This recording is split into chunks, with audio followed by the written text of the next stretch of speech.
Всего в районе подлежит к оплате около 37 тысяч уведомлений. Из них 34 поступило на почту, это 91%. Остальные находятся в личных кабинетах граждан.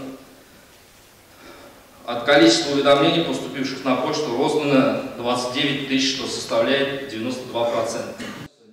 Кенен Нурлат муниципаль районы салымна жүйі бойынша республикада бірінші ұннықта болған. Бұйыл есе салымларны төлеу үшін бары бір ойдан азғана көбірек вақыт қалып бара.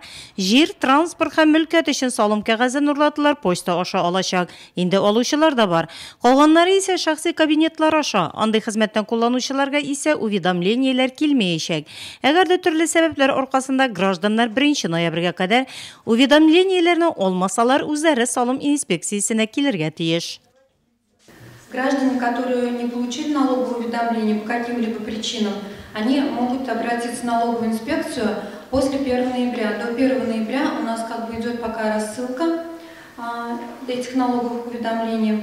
А если у них нет возможности посетить инспекцию, то можно, обратиться через интернет в налоговую службу через личный кабинет. На 23 октября поступления имущественных налогов по району составили около 8%, начислено 73 миллиона 645 тысяч рублей, собрано 5 миллионов 700 тысяч рублей. Кто когда-то открывал личный кабинет, это было модно лет 5 назад, когда тоже всех заставляли открывать по линии налоговый личный кабинет, то письма через почту не приходят. Есть такие люди, которые говорят, ну вот я вроде как подключен к личному кабинету, но я хочу все-таки получать уведомления на бумажных носителях. Для этого им нужно, зайти в личный кабинет и направить уведомление с личного кабинета о том, что они желают получать уведомления на бумажном носителе. Кеңешмәдә салымнар буенча быелның 1 гыйнварына кертелгән үзгәрешләр һәм ташламалардан файдалану турында мәгълүмат җиткерелде. Владельцы недвижимости или транспортных средств, которые никогда не получали налоговое уведомление и не заявляли налоговые льготы в отношении налогооблагаемого имущества, обязаны сообщить о наличии у них данных объектов в любой налоговый орган. То есть с 1 января 2017 года у нас, за непредставление информации об объектах налогообложения предусмотрен штраф 20% от неуплаченной суммы налога в отношении объекта недвижимости или транспортного средства, в котором не представлено сообщение. Все льготники своевременно обращаются за представлением льготы.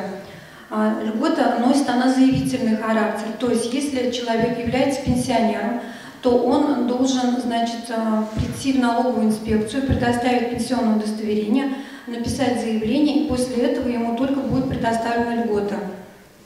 Также у нас в районе предоставлена льгота инвалидам.